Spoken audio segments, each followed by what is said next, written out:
Good morning, and thank you for attending our Questline webinar, Coronavirus Communication Town Hall. My name is Josh Dozer, and I'm the host of today's webinar. Before we begin, I want to cover a few housekeeping items. At the bottom of your screen are multiple application widgets which you may use. All of the widgets are resizable and movable, so feel free to move them around to get the most of your desktop space. We encourage you to ask questions during the webcast, and you can submit those through the Q&A widget.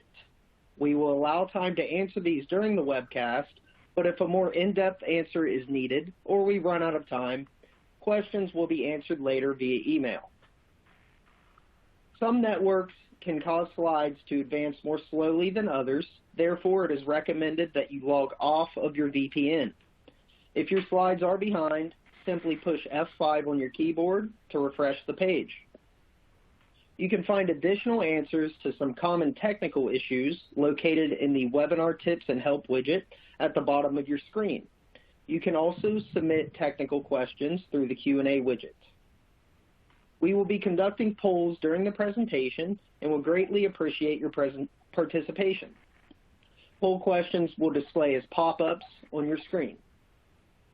Please be aware that you are not the only participant today. The names of other attendees are not being shown to you for privacy.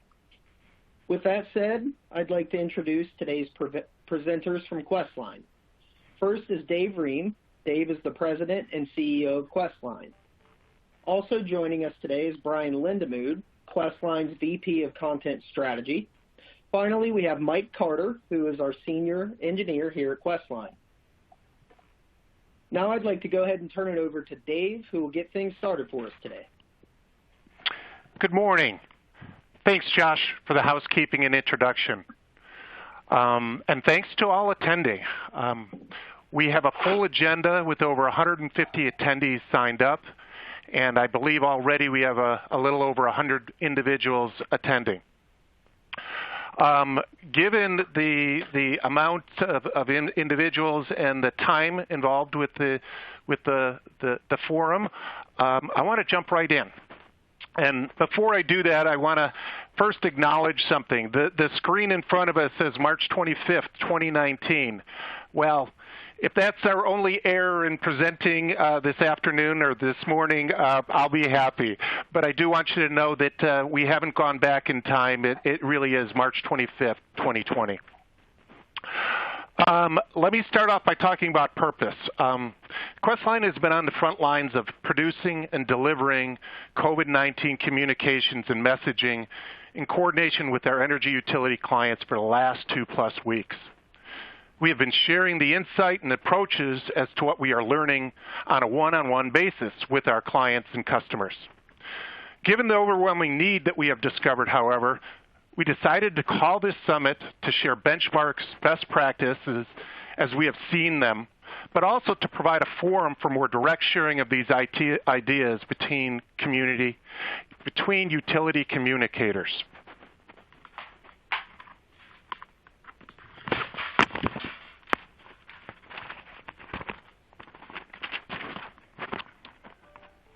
Excuse me for that. All right. So, as Josh introduced, my colleague Brian and I will be leading the summit And as I'd just like to share with you a little bit, the first piece of this summit will be a roundtable. We have 4 individuals, communicators from 4 different utilities, and they're going to share some of their experiences. The second section of this is a benchmarks and best practices. Over the last 2 weeks, Questline has assembled and learned, and what we want to do here in about an 8-minute session is just share with you some of these benchmarks and best practices. The next section is this forum. This is the meat of the conversation, the meat of today's forum, or of the event, and that's simply a Q&A from all of you. As Josh shared earlier, there is this Q&A widget at the bottom of your screen. I ask you to please click on that Q&A widget and pose questions as you're going through the forum. That is if something pops up in your mind and you say, this is something I could use a piece of information on, put it down there and we will try to address it during this forum period. The last core section of this is coronavirus response content assets. As many of you know, Questline has identified and made available to all of our clients at no cost. It's a pre-licensing approach where we've populated into our Engage catalog and Engage platform. Brian will be walking through how you can use those assets and even apply them for your particular situation. So that's the agenda. Next, a little bit about myself. I'm David, a family of 5 kids, Columbus, Ohio. I have been with Questline since its inception back in 1994. I am and have been the president and CEO of Questline for the last 7 years. A little bit about Questline, for those that might not know, our core focus is with energy utilities and digital communications to their customers. Our approach is to use content, messaging, and digital channels to achieve the utilities' objectives of customer sat and engagement, while also optimizing the programs, initiatives, and related marketing communication objectives.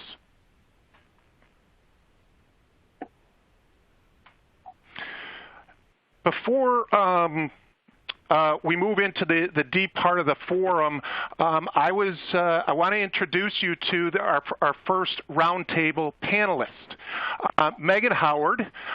Megan Howard is from Ohio's Electric Cooperatives. She leads the communications and member services.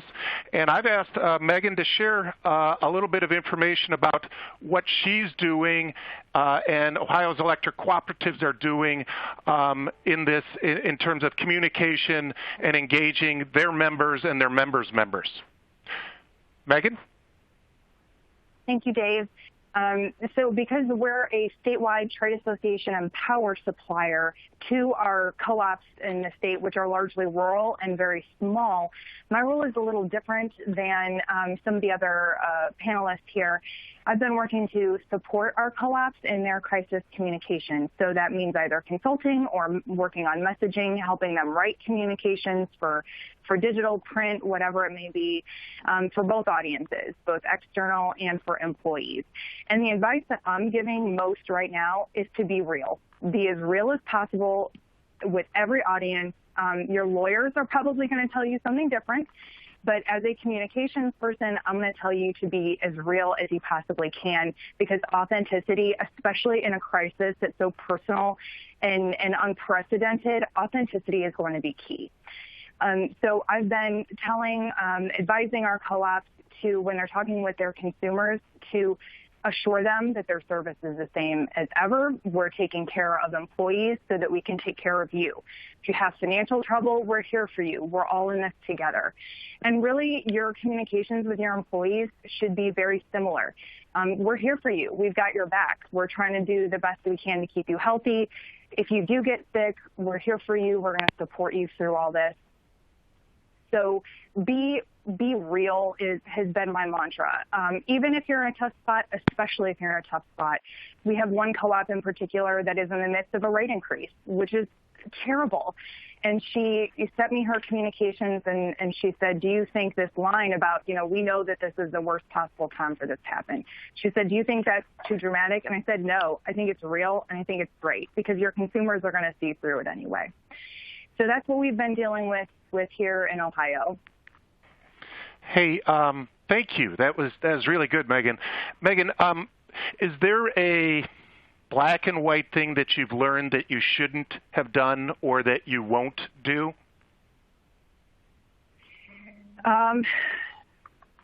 Not necessarily so far. Again, I'm not right on the front lines, but I wouldn't lie. I know that we've had some issues because we're suspending disconnections, because we're suspending late fees, things like that. We're already working with a population that is largely in poverty, and co-ops have maybe been a little hesitant to not hesitant to talk about it, but how do we word that? It's a really delicate message because we want to be there for them, but we also have to make sure that they know that we're still billing. We can't afford to suspend billing right now. So just to be as real as you can, be as compassionate as you can, but you still have to be straightforward. Megan, thank you. Next. Matt is with Duquesne Light Company. Matt, how about if you share what's happening at Duquesne? Yeah, for sure. Thank you, Dave. First of all, for those who aren't aware, Duquesne Light is located in Pittsburgh. We have about 600,000 customers in a 2-county service territory. So that allows us to be really hyper-focused on one major city and kind of network, which has kind of worked in our favor in this situation. So the first thing I want to talk about is how we used a major event to set the tone of our response. So taking you back to 2 weeks ago, we were in the middle of our biggest title sponsorship of the year, called the Home and Garden Show in Pittsburgh.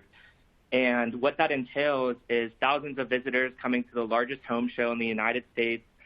We have a huge display with over 200 employee volunteers who participate and talk with customers throughout that 10-day show. We were halfway through the show when all of this news started to break, and we realized that we had to take action. We had to, follow through with what we were talking about and take a major action. And that action for us was to pull our title sponsorship and pull our employees out of that show. And the show continued without us, and that earned us a lot of good media coverage right from the start and a good story to tell that we were taking the health of our employees really seriously. So that really helped set the tone for us. And our tone was that we are more than an energy company. We're a community leader. Throughout all of our messaging, we've really been trying to hit home that we are leading with heart and exuding confidence. We have to provide a constant drumbeat of messaging to show our customers that we are there for them.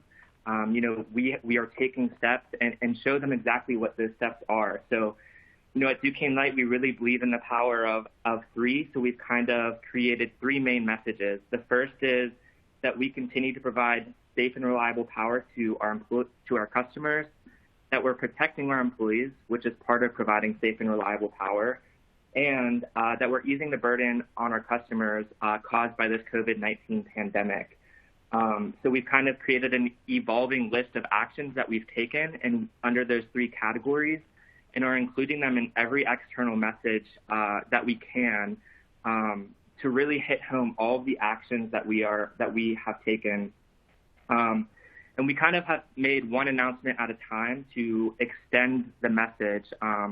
So we wanted to first show that as a company, we were doing everything we could for our customers. So we made one announcement that we were discontinuing shutoffs. The second, that we were eliminating late fees. And then after we did that, we really felt comfortable with coming out with our charitable contribution and starting to talk about those things. So, in addition to all of that, I would just add that we're doing things to add value to our customers as well, things that we wouldn't normally do. Like we've been doing local news recaps, just to continue to show our customers that we are there for them, and we're active. As we've been saying, we're here for you and we're in this together. In your experience, have you found that certain kinds of communications, messages are responding, your customers are responding to, or they're even asking or looking for? Yeah, I think the kinds of messages that our customers are looking for are especially around reliability. And we found the best way to talk about that is to show the field crews, to show pictures of them and talk about the work that they're doing, because it kind of puts, makes it a little personable and people love to see the work that our field crews are doing and the sacrifice that they're making. Thank you, Matt. Very helpful. If I can move on, we have an incorrect picture and contact name up here. We do have a colleague from of ours from Memphis, Light, Gas, and Water, but it's not Jim. It's actually Tamara Nolan. Tamara, would you be willing to share a little bit of what's going on at Memphis? Hi, Dave. Yes, thank you for having me. For us, again, we mostly focus on being as proactive as possible with our communications, and that began with a press conference on March 13th, where our president implemented our pandemic plan and discussed with the media and our customers that day that we would, one of our biggest things is that we would not discontinue any services. With that, we've also done some videos with our president where we use social media to distribute that, an email to 300,000 of our customers from our president. We have a web page on our website that is a COVID-19 web page where our customers can go and get as much information as they can from us. We keep that updated, and again, it's about being proactive. We found that creating an FAQ with commonly asked questions that we would get through our social media has been very helpful. And any post on our social media about staying safe and telling our customers how our employees, or how we're trying to keep our employees safe. Another thing, we're helping to communicate messages of, dispelling any myths about testing kits, and we're working with our local health department to get that messaging out, not only to our customers, but to our employees also. So a lot of our communication channels have been digital, online, and social media. Also some traditional methods such as posters and flyers, because we had to shut down our community offices to walk-in customers this week. So we made sure that we were able to put colorful posters on the doors so that customers would see that and know that they have the option to use our drop boxes or our drive-through, depending on which location they went to. So I think that about sums it up. Tamara, that's wonderful. Thank you for sharing. I have one more roundtable participant. It's a late ad. It's Jody Reefer from Con Ed. I'm going to leave Jim's picture up here and let you introduce yourself, Jody, a little bit, and also what Con Ed and you're doing in your space. Hi. So for anyone who might not know, Con Edison is based in New York City. So as you all know, this is a huge, almost overwhelming issue here. The whole workforce is remote, as I'm sure many of you are. I work on customer emails. I work closely with our social media team, our media relations team, and our digital team. So we really see this as a way to put the message out on every digital channel. And our overriding thought is, as I think Megan said, to be real and to be empathetic and acknowledge that we know this is an incredibly difficult time, and we will do everything in our power to keep your power on and to give you some sense of normalcy. I think Dave asked a question if we're doing anything sort of, is there any black and white? So one thing we've done is put all our energy efficiency communications on hold, which I'm guessing a lot of you have too. We have an automated welcome series that had an energy efficiency email in there that would promote buying energy efficient products. So we put that on hold because we're not trying to sell you a washing machine that you can't get delivered.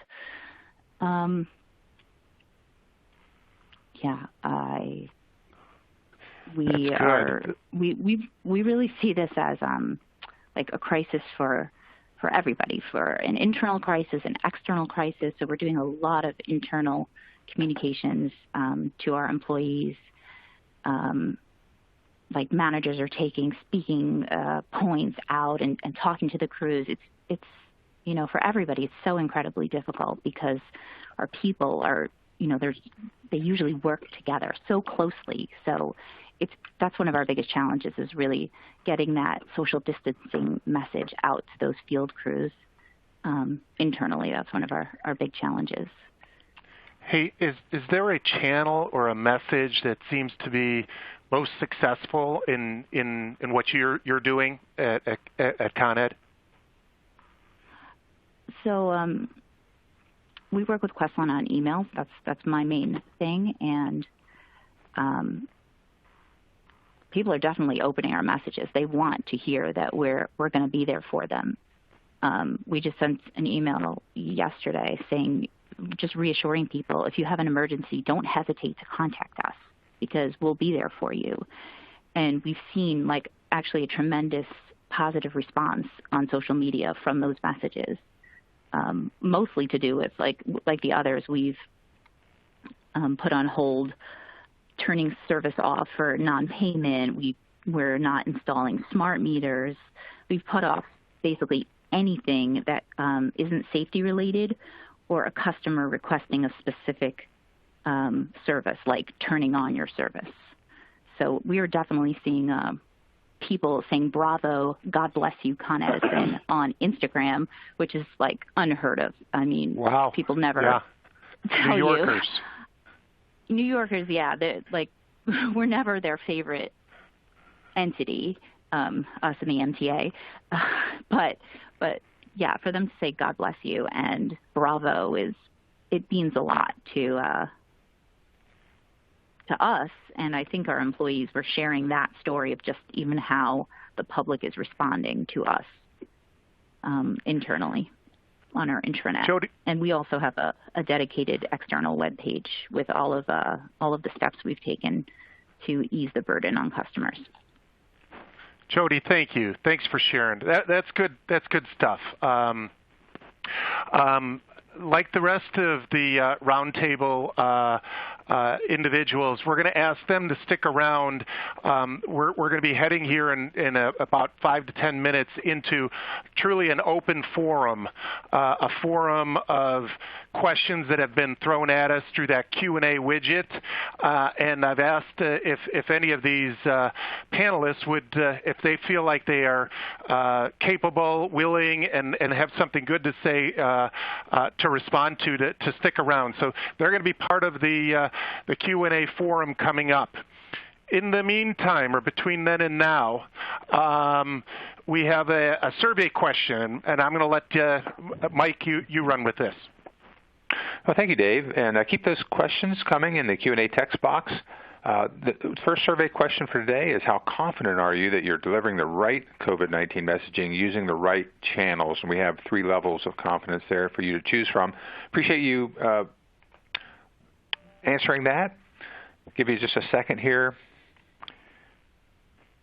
And then we're going to go ahead and move on. I'm going to have Brian Lindevood start up our next portion of the presentation, talking about some insights from Questline. Yeah, thank you, Mike, and good morning again, everybody. To add to the great input we've had so far from our guests, we'd just like to share some of the best practices we've observed here at Questline. In the last 2 weeks, Questline has deployed more than 17 million email messages on behalf of utilities. This has given us a unique perspective on what's been successful, and we have some of those insights to share with you. First and most importantly, you should be proactive in reaching out to customers and sharing your continuity and preparedness plans, and I'm sure all of you have already started here in the last week or so. I have maybe ironically seen some criticism or some questions in digital marketing circles in the last couple days about the massive volume of these emails that companies are sending. And I'm not talking about utilities here, but just, every business in America has sent their version of their coronavirus response. And I'm sure all of your inboxes are full of these. It's definitely created some clutter in customers' inboxes. But I can tell you, based on the performance we've seen, send those messages anyway. Customers want to hear from you. Our coronavirus communications, we're seeing an average open rate of 43%, some campaigns as high as a 50% open rate. Customers are getting these messages, they're reading them. Some companies may be creating clutter, sure, but for customers, their energy company is different, and they do want to hear from you. In terms of timing, I would say it's best to answer customer questions as soon as you can, get those concerns off their shoulders quickly. I know it's easier said than done sometimes, although I think our guests so far have already offered some really good examples of how they're doing this. One way to support this is to reach customers where they are. Make sure that your messages are consistent on social, website, blogs, email. As Jody pointed out, this may mean suspending your other communications to avoid distractions with other marketing messages during this time. Safety is obviously a common theme and one that we've seen in the most successful messages. As Matt and Tamara pointed out earlier, this is a good chance to demonstrate your utility's place in the community. Share your plan to protect your employees as well as your customers. Reschedule service if it's not essential, using online resources to answer questions. This is also a good time to reinforce the value of My Account, for convenience, but also for safety, for customer safety. This is probably customers' number one question. Will my light stay on? And there are two aspects to this. One is your outage preparation and business continuity planning. If there is a weather-related incident or another outage during this outbreak, you want to make sure you reassure customers that you have your response plans in place. But the other aspect here is financial. And, customers have already been furloughed. They may have already lost their jobs, and they may be worried about how long the situation is going to continue. So if your utility does have outbreak-related programs in place, if you're suspending disconnections, suspending late fees, just make sure that's clear. And this is the time to reassure customers of that. In the longer term, as the financial impact becomes clear, it will be important to communicate your income-based energy assistance programs. There may be more customers looking for these programs for the first time in the coming months, and we'll want to be prepared for that in the longer term. I love how Megan put this earlier, be real. Clarity and consistency are really key. And I'll add to that, to try and keep your messages as brief as possible and as self-contained as you can. Don't make customers hunt for the information they're looking for. I mentioned earlier the extremely high open rates that we're seeing, but we're also seeing extremely low click-through rates. And that's simply because the best messages don't have anything to click on. All of the information a customer needs is contained within that single email. And finally, a quick note on deliverability. I know in a crisis situation, it's tempting to email the biggest list you have, which is probably going to be in your transactional mail stream. You want to include people who have opted out of your marketing list. But we have seen that there's a good chance you'll actually reach fewer customers this way. And not to get into the weeds technically, but transactional mail streams typically handle much lower volumes, and a sudden spike in this is going to result in higher rate limiting, higher block bouncing. You may be better off sending to a smaller marketing list that has a much higher delivery rate and actually getting more messages into inboxes, as opposed to a transactional mail stream where delivery rate may become a concern.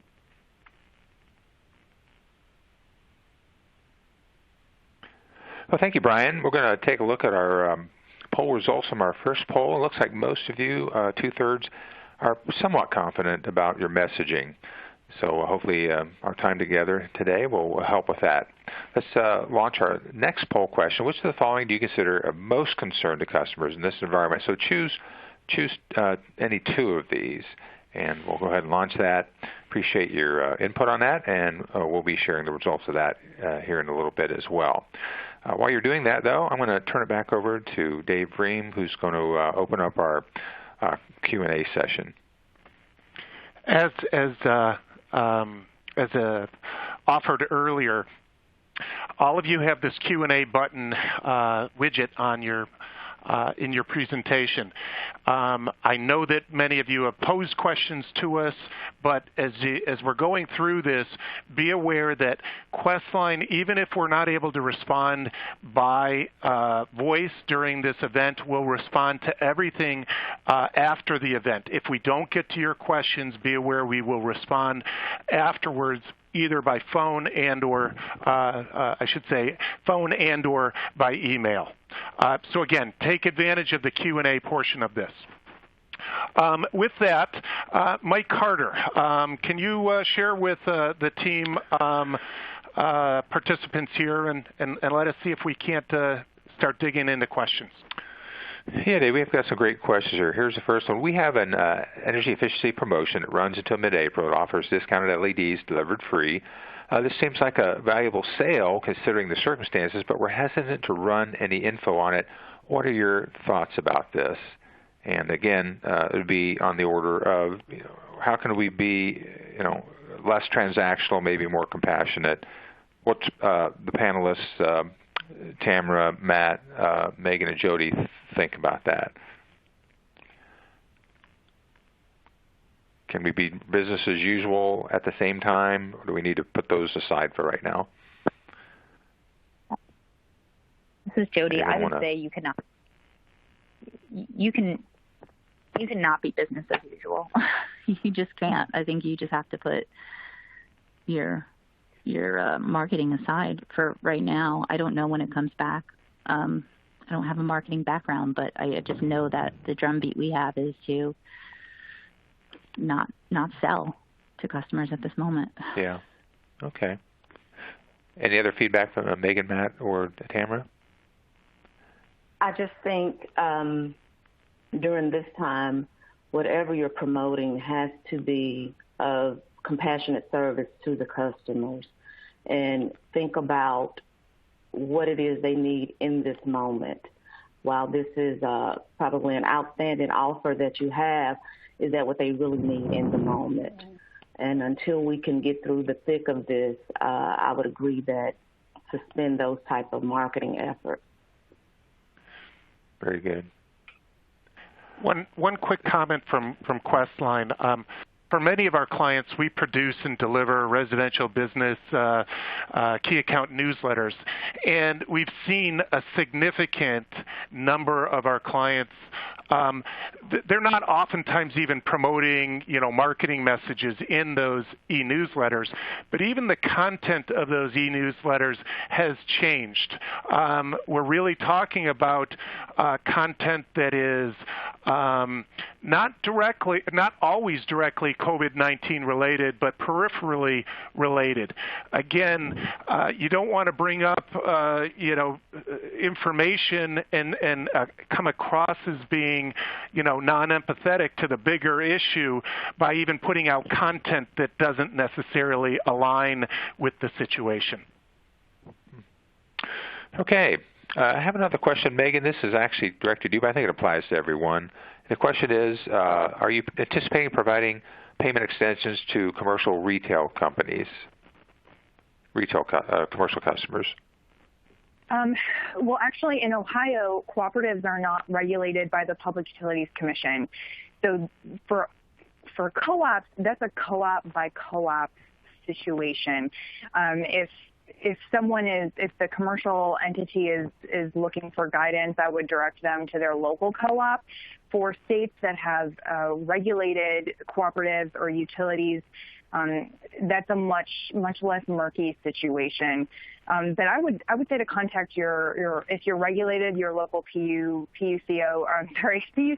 that's just Ohio, your PSC, and or your local utility to find out. Have you seen any information, or are there any practices? Again, you're in a non-regulated situation. Have you seen your individual co-ops doing anything in this space proactively, or even heard what their messaging is and has been? I have not heard anything for commercial specifically. If any of my co-ops are on the webinar and want to jump into the Q&A and clarify, that would be awesome. I haven't heard anything for commercial, I think largely because co-ops are largely residential. So they're really focusing on their residential consumers. Okay. Have a couple questions here on that kind of similar topic, and that is there a plan to address customers who are taking this time to do home improvement projects where rebates will be beneficial? Would you be still providing and messaging energy efficiency type of activities? What are our panelists, what input do you have on that?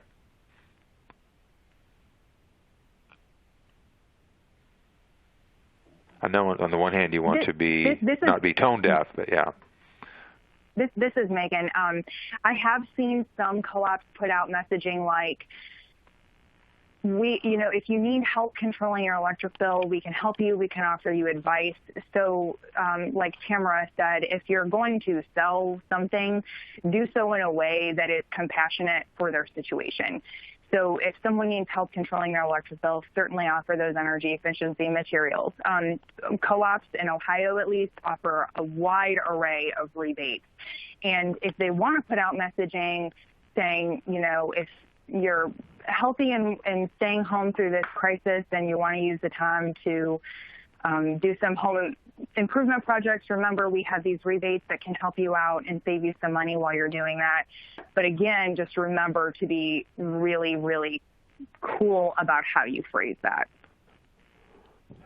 Very good. Yeah, I noticed another questioner said in terms of EE, we posted about it, but we aren't pushing it. It's there if they find it. So another perspective on that. Have an interesting question here for Matt McDonald. He mentioned a constant drumbeat of messaging. Can he define the actual cadence of email communications and press releases? So maybe, Matt, you can address that. Yeah, that's a really good question. So as far as email communications go, we're actually just now initiating, at Duquesne Light, initiating our relationship with Questline. So believe it or not, we don't have the ability to deploy emails to our entire customer base right now. So we've had to, really make sure we're having that constant drumbeat in other places like social media. And, as far as press releases go, we have put out a few, but I wouldn't say there's any kind of right cadence. It's more of just making sure that our message is consistently out there. So it's not just press releases, it's also identifying opportunities with reporters to get our name in the news, which, we're actually doing. Tomorrow we have a broadcast crew coming out to the field to see some of our inspections of critical facilities. So I think it's really just identifying the opportunities to, stay relevant and stay in the news as a leader. So that's kind of the approach that we've taken, in addition to really, having our message out there on social media consistently. Jody, maybe you could weigh in, because I think you guys have done a lot in this space. I'm sorry. Can you just repeat the question? Sure, Mike. Yeah, that was just about the. I think it was about the cadence. The cadence, yeah. Right. Right. How often? Yeah. Right. So we were careful at first not to just put out a CEO message saying nothing, basically. We wanted to make sure we had something to say. And the first thing we said was March 13th, I think. And that was about really suspending, not turning service off for people and not charging late fees. And then we sent another email once our walk-in centers where people can do business closed. And then we just sent this third email about reminding people that they can still call us if they have an emergency. And also we're asking people, in New York we have this, stay in your home unless you absolutely need to go out. So we're asking people to call us. Yeah, well, the New York City mayor is trying not to use those words, but or it's the governor, Cuomo, who's actually trying not to use those words, I believe. but we're asking people to call us or to let us know if anybody on their premise is quarantined. So we want to talk to people, but we only want to talk to people when we have something meaningful to say.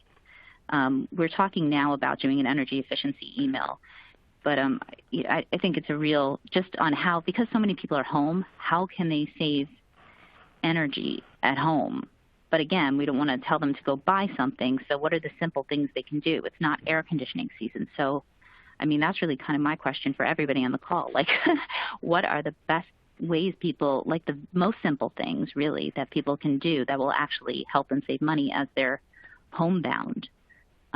We're also, everything we do in email, we do on social, we do in press releases. So yes, it's a steady drumbeat of communications.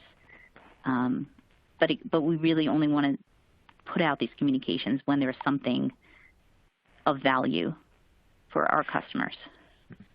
Brian from Questline, could you share a little bit about what could be other messages that aren't directly COVID but do line up, hey, everybody's working from home, and I think that's a little bit of what you were getting at, Jody. What value can we bring? Is there value in working from home and bringing energy efficiency recommendations, or even information associated with optimizing your space? Brian, I'll let you run with that a little bit. Yeah, absolutely. And I mean, Jody just touched on this, which is a great thought. As I think in the immediate term, the last week or two, people are really focused on the immediate health impact, the immediate impact to their lifestyle, their workplace, and we've all been focused on those messages and being clear and consistent with those across all of our channels. I think as time goes on in the next week or two, the next month even, as we do get used to working from home, staying at home, being aware of social distancing, those sorts of things, people are going to be open and looking for more information like that. And so there is the kind of health and safety messaging that will be relevant, and this is advice, and we have a content piece based on advice from the CDC just on, kind of hand washing and disinfecting practices around your house to keep your house clean. Social distancing advice, what does that really mean? Working from home, I think, is a really important area that people will be looking for information on, and that is kind of the productivity advice and even technical advice about how do you actually, work from home. But also there's an energy-related messaging in there too, and I think this goes back to, as we've been saying, how do you take your standard energy efficiency messaging and make it relevant this week or this month? And that could even be programs or rebates, but framed in terms of how does this impact your customers' lives this week?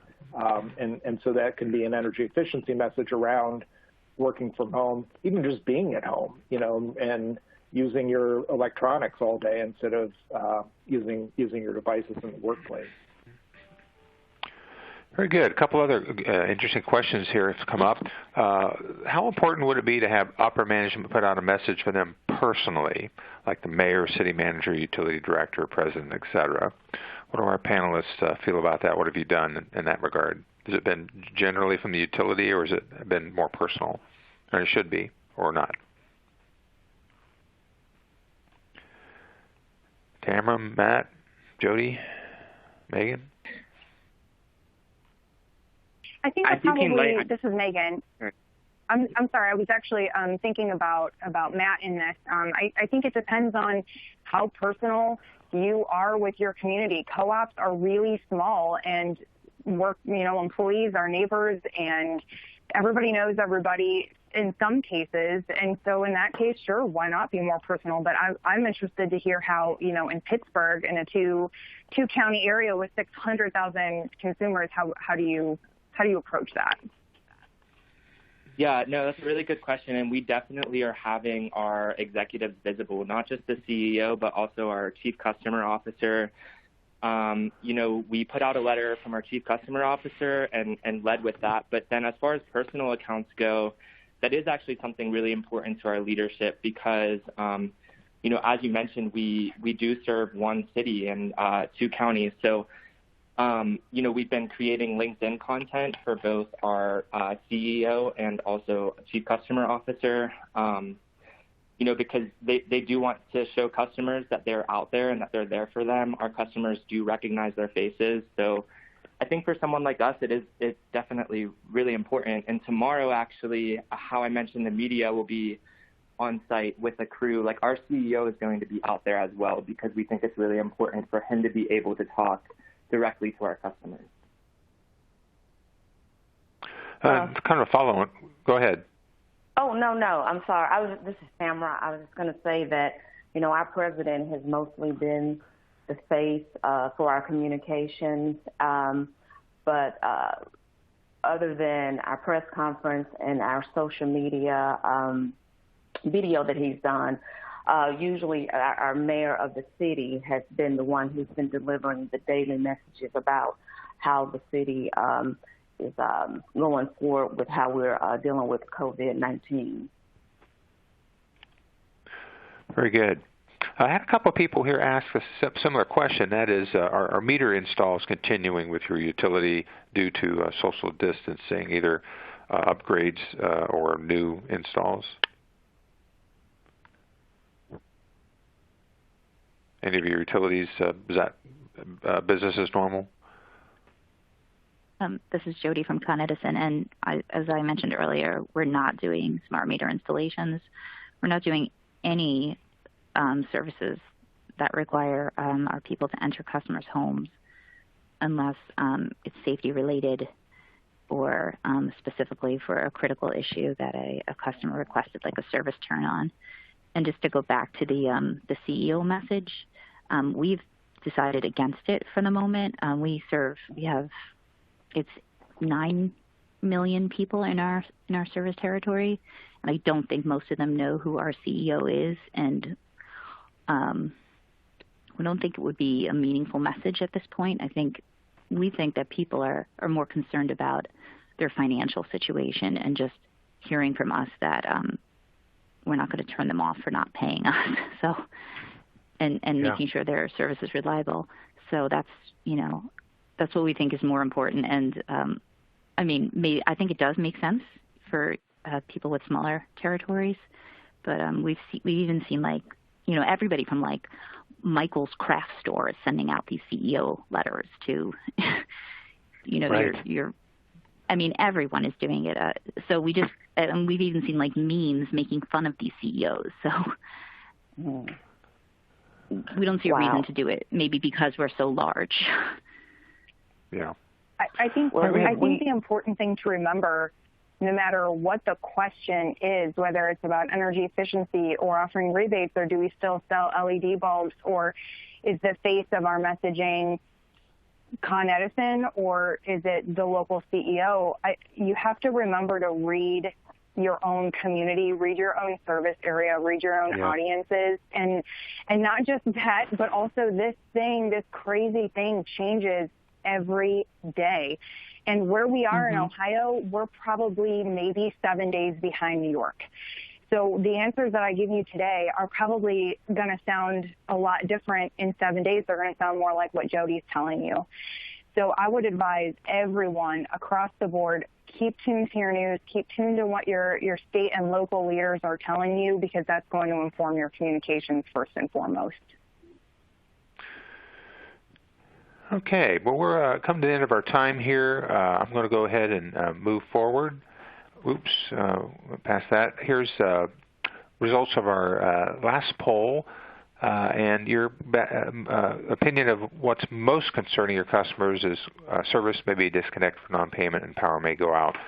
Those are overwhelmingly the two of the top choices of that area. So now we have our last poll for the day. I'm interested in reconvening this online meeting in 2 weeks. So give us your feedback on that.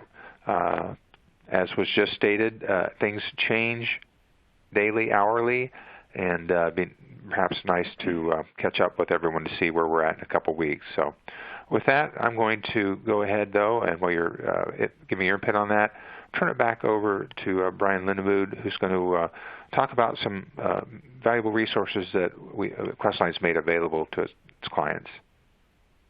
Yeah, thank you, Mike.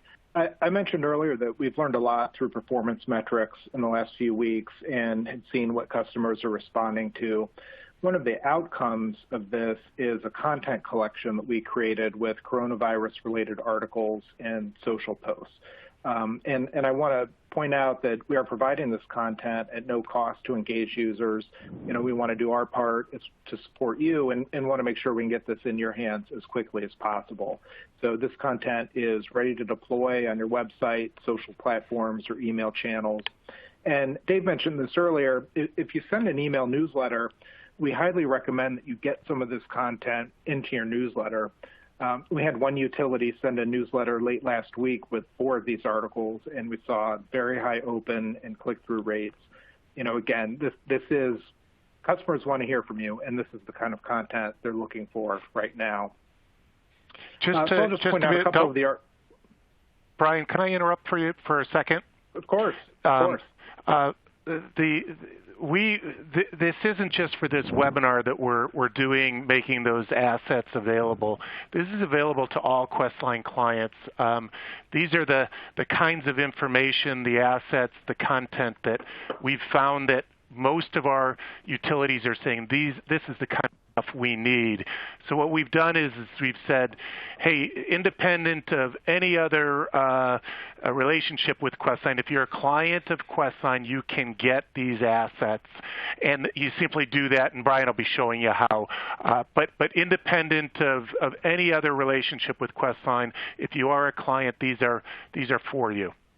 I'm sorry, Brian, I'll let you back in now. No, very, very good. So I'll just give a quick look at a few of these articles, and we also have associated social posts that go with all of these articles. This first one is a good introductory message. You know, again, this is a chance to reinforce reliability, outage preparation, and it's a good opportunity to add your own business continuity messaging to an article like this. We have a few different health and safety articles for a residential audience. This is advice from the CDC on preventing the spread of infection. And then we have another article specifically on social distancing and what that means. We have, as I mentioned before, we have a couple articles with advice around working from home. This is about energy efficiency in the home office. We have another piece about productivity tips for working from home. And as you know, in the coming weeks, as we move from the direct kind of health and safety messaging into more of the medium term, how are we all living with this now and working from home, maintaining our distance, I think there are opportunities to work in messaging about your efficiency programs, rebates or those types of incentives, but tied to helpful advice, framed in terms of how you're helping customers deal with this, how you're helping them save money throughout this situation. And we have several articles for a business audience. This one is specifically for restaurants, which are being especially hard hit in some states and regions. For a restaurant that's facing a complete shutdown or a partial shutdown, this article offers advice on saving energy costs during that time. And we have some other pieces for businesses in general, not specific to restaurants. Please let us know if you have any questions about accessing or using this content. You can reach out to your customer success client here at Questline by emailing support@questline.com. And our content team is also going to continue monitoring the situation, and we will be developing new content in response to customer questions. So we would ask for your help in this as well. Let us know if there's a particular topic you would like to see content around. You can also use the Q&A widget in this webinar. Just leave a comment below letting us know what kind of content would be valuable to your utility. And we will keep developing that and keep providing it through this content collection at no cost. Thank you. All right. Before I turn it back over to Josh, Josh is going to run through a little bit more of housekeeping, final messages, follow-ups, all this kind of stuff. I want to thank our participants, our panel participants, Jody Reefer from Con Ed, Tamara, Matt from Duquesne, Megan from Ohio's Electric Cooperatives. Folks, been super helpful. Really appreciate it. As well, I have to tell you, this is putting a webinar together, a forum like this together as fast as we did. I really do want to have a shout out to a couple of my colleagues here back at Questline. Obviously Brian and Mike here, but behind the scenes, Alex, Maureen, really the entire content team and the entire production team. As we're trying to get this all together, late nights putting it all together to make this work, I wanted to thank those folks. In conclusion, everybody, thanks for being part of this. We asked that poll question, if you're finding this valuable and if you'd like us to reconvene in 2 weeks. I think it is our expectation, but we're looking for a little bit of feedback from that message. And with that, again, I want everybody to let you know that we want you to be safe. We're being safe here at Questline. And good luck over the next few weeks and months. Josh? Thanks, Dave. And again, thank all of you for attending the webinar today during these trying times. Just as a quick reminder, this presentation, which will include the playback link with the audio as well as the slides, will be emailed to you within the next couple of days. Should you have any other additional questions or feedback, please do not hesitate to contact us. So thanks again for attending, and everyone have a great day.